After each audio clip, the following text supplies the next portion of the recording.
Para quem está acompanhando a nossa programação da TV Assembleia, mais um Perspectiva começando aqui no canal do Legislativo Sul-Mato-Grossense. Bom, a gente sempre escuta falar das reuniões da ONU e também de que anos em anos é realizada as famosas COP, que são as conferências que se discute o meio ambiente. A COP 92 eu acho que talvez uma das mais famosas e marcante também para a criação de diretrizes legais e planos aí para a preservação do meio ambiente em todo o mundo. A próxima COP é a COP 26 e já há uma movimentação de governos da própria ONU para que se iniciem as discussões antecedendo aí a próxima conferência. Um brasileiro foi selecionado para participar de um desses pré-eventos lá na Itália, e é com ele que a gente vai conversar hoje, nessa edição do Perspectiva. É o Eric Mark Terena, ele que é jornalista, ele que é aí super engajado também na causa indígena. Eric, muito obrigado pela sua participação e por ter aceito o convite aqui da TV Alemes.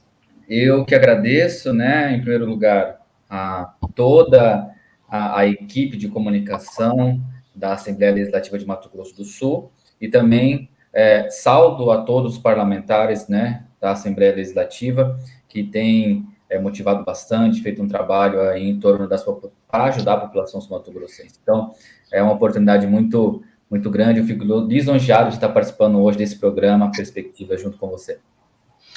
Eric, o evento é o Youth for Climate. Ele foi provocado pelo governo da Itália, que selecionou jovens pelo mundo inteiro, foi isso?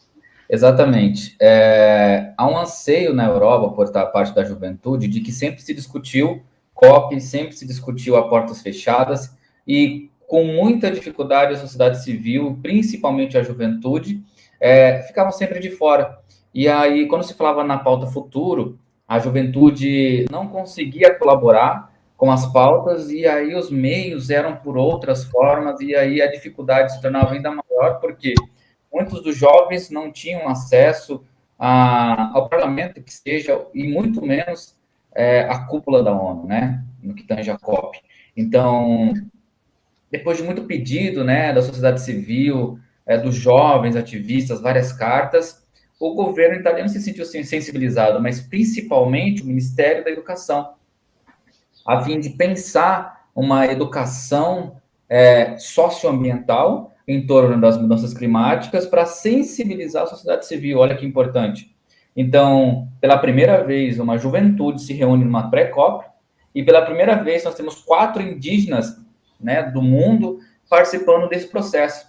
Então, mesmo que ainda seja pouco, depois de 92, né, que foi a mais emblemática, já passaram já quase 30 anos, vai chegar quase 30 anos, e apenas agora a gente se pergunta por que só agora envolver a juventude. Então, é importante colocar que é um passo muito importante, é um marco para a juventude e é um marco para a população indígena, é um marco para o povo terena, do qual eu faço parte, e a gente, enquanto juventude, já tinha esse anseio de discutir mudanças climáticas junto com quem toma a decisão.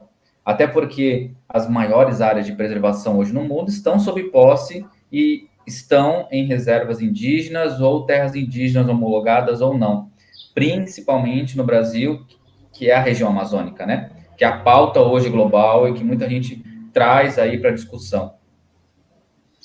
Eric, num evento como esse, quais são as principais pautas? É a mesma coisa no Brasil que o resto do mundo? As pautas se assemelham ou cada região tem a sua particularidade? Bom, no mundo a pauta é única, né? Quando você fala em aumento da temperatura, você automaticamente torna por obrigatoriedade todo o planeta se solidarizar e pensar em uma estratégia possível para não aumentar a temperatura do nosso planeta. O que impacta isso, né? O que impacta isso é que no mundo nós temos uma economia muito ainda colonizadora, vamos colocar assim, de que explora muita matéria-prima, que ainda faz negociações a longas escalas assim de extração, que, por exemplo, o desmatamento, a mineração, eles ainda enxergam de forma primitiva a única maneira de levantar a economia, sendo que outra parte do planeta já está investindo em sustentabilidade que já está sofrendo com os impactos globais, né, do aquecimento e das mudanças de temperatura, e automaticamente eles se encontram, né, nessas cúpulas. Então, quando você traz isso para uma cúpula, para uma assembleia, você vê o quanto de informação você pode trabalhar e quantas possibilidades você tem, sem que a gente não agrida o direito à vida, né, de vários povos. E aí, quando falam sobre direito à vida, não é só quando no Brasil, por exemplo, há contaminação de mercúrios na população ribeirinha, população indígena, quilombola, quanto também nas regiões, por exemplo, África, América do Norte, né, América Central, que também enfrentam, né, esse mesmo processo extrativista que acaba poluindo muitas das vezes os rios, que muitas populações ainda usam por usufruto, ou seja, é dali que eles tiram o próprio sustento, como o pescado, como os frutos, né, como o cacau, como, enfim, vários frutos que hoje circulam pelo planeta. Então, isso também afeta diretamente a segurança alimentar do mundo. Quando você fala sobre extração, desenvolvimento, abrir economia, precisamos explorar, automaticamente isso vai ser cobrado futuramente. E não só pelo aumento da temperatura, pela falta de área de preservação, para manter esse equilíbrio ecológico e da biodiversidade, como também você tem ali uma indústria, né, indo de frente, querendo extrair o máximo do meio ambiente a fim do lucro, o lucro que não é coletivo. Então, futuramente deve ser cobrado, e aí, pensando nessas estratégias e tudo mais, muitos trouxeram os impactos que acontecem em cada região, como, por exemplo, eu sou indígena, né? Na minha região ali, tem indígena Cachoeirinha, Miranda, tem muita monocultura. Mas eu também, representando uma população indígena e jovem do Brasil, ainda tenho que falar da mineração, eu tenho que falar do desmatamento da Amazônia. Assim como outros delegados, né, por exemplo, de Madagascar, falou muito, né, da mineração, falou muito da extração, né, das matérias-primas de seus territórios. Eles não são indígenas, então eles sofrem do mesmo mal por conta desse progresso, né, desse desenvolvimento desenfreado que visa uma economia ainda muito primitiva. E, Eric, eu quero entrar um pouco mais especificamente daqui a pouco nessa questão do papel dos povos indígenas na preservação do meio ambiente, em especial aqui no Brasil, mas antes eu queria perguntar para você, qual que é a percepção que os estrangeiros têm sobre o Brasil e que você conseguiu sentir enquanto participou aí dessa pré-conferência, se a gente pode dizer, lá na Itália? Quando a gente chegava e falava que era da delegação do Brasil, né, automaticamente eles já remetiam ao governo. Então, eles já meio que torciam o nariz, assim, porque nos tratados internacionais, o Brasil sempre apresentava as primeiras propostas, era o Brasil que chegava lá e fazia a abertura das cúpulas, porque era o Brasil que era referência e trazia novas visões de mundo, estratégias palpáveis para reduzir também os impactos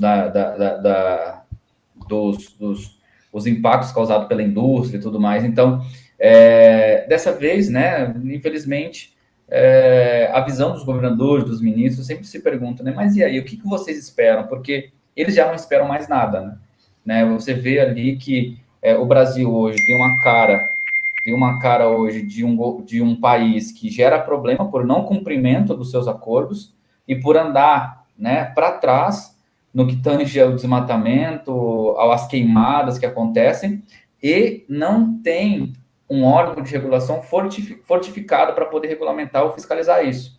Então, todo esse panorama, a gente acha que só a gente aqui do Brasil fica de olho, né? Mas o mundo todo fica de olho. Por quê? Porque muitos países investem no Brasil. Então, eles não querem investir no Brasil de uma forma arriscada, né? Para que eles percam lucro. Então, diante de todo esse processo, eles têm visto o Brasil como um gerador de problemas. E a gente espera, né, que isso não aconteça, que a gente espera que o governo se sensibilize, a gente não quer que continue assim, né, para ser anti-governo. Pelo contrário, a gente está com a temperatura já aumentando, então se a gente não tomar providências, ou se a gente torcer contra A, B ou C pessoas, a gente vai estar contribuindo com a extinção, né, da nossa biodiversidade. Então, nós temos ali uma projeção de aumento de temperatura, e hoje o governo quer, por projeto de leis, abrir para exploração essas áreas de conservação, mas que impactam futuramente até o próprio agronegócio, que o agronegócio hoje está defendendo isso, mas até eles vão sofrer, porque com o aumento de temperatura, com a falta de biodiversidade, você não vai ter manutenção do solo, você não vai ter riqueza, vai ser difícil você produzir o seu cultivo. Então, isso, o olhar lá de fora hoje, é muito de rejeição, porque se a gente quer uma economia fortalecida por meio da agricultura e tudo mais, a gente tem que fortalecer isso, não abrir para a extração, abrir para esse processo todo, que é o que todo mundo lá fora tá contra, né? E a visão deles é o seguinte: a gente já conseguiu acabar com o nosso território. A gente está tentando conscientizar vocês que a área que vocês têm de biodiversidade e preservação é importante, porque senão vocês vão acabar igual a gente, né? A Europa pensa assim, tendo que comprar mercados, matéria-prima de outros países, e fazendo esse processo, a gente acaba contribuindo com a perca da biodiversidade. Então, é meio que uma estratégia turbulenta que ocorre, né? A Europa precisa, mas ela também precisa defender a biodiversidade, porque também, se impactar a Amazônia, impacta eles também diretamente, né? Quem diria que uma pandemia na China ia chegar no Brasil? Então, muita gente não tem essa noção de que a gente está aqui no Brasil. Eu já tenho meus problemas, né? A Amazônia é problema de quem está lá. Pelo contrário, a Amazônia, as áreas de preservação, é um problema de todos. Todo mundo precisa ajudar a preservar, porque senão isso vai impactar o planeta todo e a gente vai perder muito com isso. Bom, nesse movimento aí de meio ambiente e globalização, que dialogam muito essas duas coisas, quando você está num evento como esse, Eric, e conversa com outras pessoas, o quão legal, quão interessante é esse intercâmbio de projetos, intercâmbios de ideias, visando talvez essa harmonia entre os processos de globalização e a preservação do meio ambiente? É muito bom, né? Esse é o lado positivo, né? A gente traz aí todas essas pautas negativas, emergenciais, que a gente precisa tratar, porque todo mundo precisa saber, todo mundo precisa pensar. E aí esse processo da participação, né? Lembrando lá, acho que eu até cheguei a esquecer de te responder. Foi feita uma seleção em abril desse ano, onde vários projetos, milhares de jovens do mundo todo enviaram seus projetos para poder pensar em um mundo melhor. E aí foram selecionados mais de 400. Desses, o meu projeto era para viabilizar, por meio da comunicação e das redes indígenas, fomentar para o planeta a importância dos povos indígenas para a preservação ambiental e mostrar o porquê os povos indígenas têm esse comportamento, né, ancestral, cultural, de preservação do meio ambiente. E aí, quando você chega lá, a gente é automaticamente identificado, porque a gente lê um projeto no outro quando está disponível, né? E aí você vê uma galera trabalhando com eficiência energética, você vê uma galera trabalhando com novas tecnologias sustentáveis, construções sustentáveis, né? Utilizando de material reutilizado. Então, quando você faz essa relação de trazer um pouco da sua experiência e eles também somarem com a gente, você vê que é possível, né? Não é uma coisa romantizada de que o mundo tem um novo caminho, mas ele tem sim. Mas essas pessoas hoje que estão investindo cientificamente no conhecimento, tecnologicamente, em novas formas de reutilizar o descarte, reutilizar as ferramentas que estão ali, que muitas vezes entram em desuso, mas elas podem ser reaproveitadas, como, por exemplo, lixo, você tem essa percepção de que o mundo está pensando realmente em sobreviver. Porque na sociedade que a gente vive, né, a gente costuma comprar, descartar, qualquer que seja. Então, hoje você vê uma economia tendo mais cuidado com a sustentabilidade, por meio desses jovens cobrando em seus países, junto aos seus ministérios, junto aos seus governantes, e trazendo novas ideias, tanto que impacta tanto que, por exemplo, existem marcas, indústrias que têm o selo verde, né, que pelo menos uma porcentagem da sua produção precisa estar ligada às áreas de sustentabilidade e preservação. Então, isso mostra a potência da juventude hoje, que a cada dia mais cedo está colaborando para as decisões do futuro do nosso planeta. Eric, na sua avaliação, quais são as questões mais urgentes na preservação do meio ambiente aqui no Brasil? Complicado. Mas o Brasil, né, na análise de dados aí dos últimos anos, o Brasil tem alcançado dados alarmantes no processo de desmatamento, de queimadas, de exploração, invasão de áreas e reservas legais, que, ou seja, que não podem ser tocadas, mas ainda assim estão lá enfrentando toda essa invasão. E o Brasil hoje ele precisa, primeiramente, voltar às estratégias que ele deveria cumprir e hoje não estão sendo cumpridas, porque o Brasil hoje tem um saldo devedor nos acordos, né, que é redução do emissor de gás, o gás poluente, né, redução em áreas de desmatamento ilegal, né, reduzir a poluição dos lençóis freáticos, e assim, várias outras formas, né?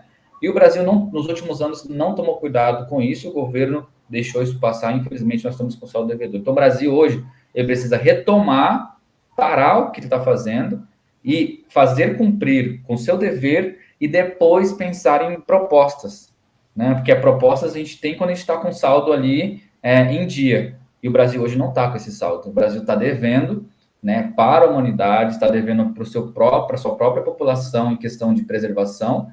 Então tem que retomar esse processo para depois pensar em propostas palpáveis. Também não é um discurso de que a gente vai daqui 30 anos reduzir, que a gente vai 50 anos reduzir, que a gente vai fazer isso, que a gente vai fazer aquilo, mas no fim das contas, ali, né, em projetos de lei, em viabilização, decreto, estratégias políticas, está acontecendo totalmente o contrário. Então, a população hoje tem que ser mais próxima aos seus governantes para poder cobrar isso, porque senão a gente não vai ter 30 anos, 2030, 2050, a pensar que nós precisamos retomar o processo de preservação. Até lá já vai ser tarde. Agora sim, a pergunta que eu tinha te prometido. Nesse contexto todo, até do que a gente conversou agora, qual que é o papel dos povos indígenas, Érica, aqui no Brasil, na preservação do meio ambiente, na manutenção dessas áreas de proteção ambiental, como as que você se referiu agora? Bom, vamos lá. Eu tinha dito, né, que o papel dos povos indígenas é justamente esse papel de ter a maior área preservada do planeta. E como que isso se aponta, né? Os próprios órgãos de regulação e de fiscalização do meio ambiente, que hoje, infelizmente, estão enfraquecidos, do governo apontam que a maior área intacta do planeta e do Brasil, principalmente do Brasil, né, está sob posse de reservas ou de povos tradicionais, ribeirinhos ou quilombolas. Então, por que isso, né? Vamos entender o processo que aí nem a própria Europa consegue entender essa relação do povo indígena com a relação com o seu território. O povo indígena hoje, né, nós estamos mais de 300 povos, falando de mais de 150 idiomas diferentes, mas a única relação que eles têm em comum é o cuidado com a natureza, por meio dos seus saberes ancestrais, né, religiosos, porque é da mata que eles tiram as medicinas tradicionais, a cura, o processo, a construção da sua casa, né? É importante lembrar que a sociedade indígena, né, assim como qualquer outra sociedade, tem os seus erros, mas na sua maioria, né, eles estão ali cuidando e reivindicando uma área para você poder ter a sua sobrevivência. O que é essa sobrevivência, né? É o usufruto que está ali defendido na Constituição Federal de 88, os artigos 231 e 232, ou seja, toda aldeia, todo povo indígena tem direito ao usufruto, tem direito a uma área de caça, a uma área de moradia, uma área de preservação, porque faz parte da cultura. Então, lá atrás foi definido isso, então hoje tem que se respeitar essa opção. Hoje nós vivemos ali um governo desenvolvimentista, vamos colocar assim, né? Que quer forçar os povos indígenas a serem integrados às sociedades, para deixar de ser esse povo que para ele é primitivo, né? Mas hoje nós temos professores doutores, mestres, jornalistas, nós temos advogados, né? Além de outras profissões exercendo o processo de cuidado com a própria cultura e também com o meio ambiente, como, por exemplo, os engenheiros florestais, os engenheiros ambientais indígenas hoje que trabalham com reflorestamento dentro da própria comunidade, né? Entendendo que é da pesca, é da floresta que tira as caças para as festas tradicionais e religiosas, porque muitos têm essa cultura, ou muito se entende ainda que o Brasil é cristão, mas esqueceram de se perguntar para os povos indígenas, né, que a religião, qual religião eles pertenciam. E a maioria ainda exerce a sua religião tradicional, que exige ter esses espaços para preservação e manutenção. E isso automaticamente reflete no idioma tradicional, isso automaticamente reflete nos saberes ancestrais passados por geração e automaticamente reflete na proteção territorial. Porque hoje, no mundo, o povo que não é indígena, ele vê uma árvore, vê ali como matéria. O povo indígena, pelo contrário, né, vê uma arma como um ser assim como ele, mas pertencente ao mesmo lugar. Então, antes, né, de pensar no desmatamento, antes de pensar em apoiar a monocultura, né, que a gente sabe que existem povos indígenas que querem isso, mas ainda assim é uma minoria e a maioria ainda pede essa proteção territorial, é entender que estar no meio ambiente é fazer parte dele, né? Não é falar sobre o meio ambiente. Nós somos meio ambiente. Nós somos integrados às florestas. Nós somos integrados ao nosso bioma no Mato Grosso do Sul, por exemplo, né?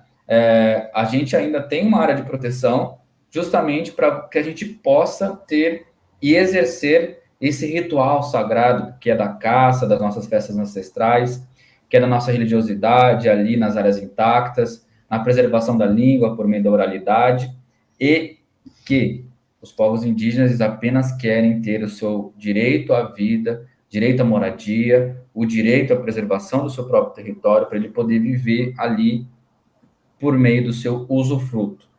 Hoje tem muitos povos indígenas que vão para a universidade, povos jovens que vão sair, vão para a cidade e tudo mais, mas a sociedade não consegue entender de que aqueles que estão fora ainda assim respeitam aqueles que estão dentro.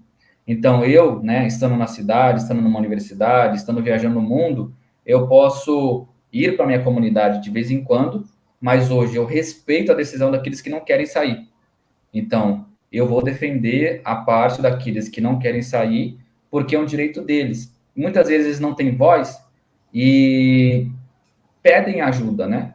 Para que a gente possa levar isso para os governos, para que a gente possa dizer por eles que eles querem ficar.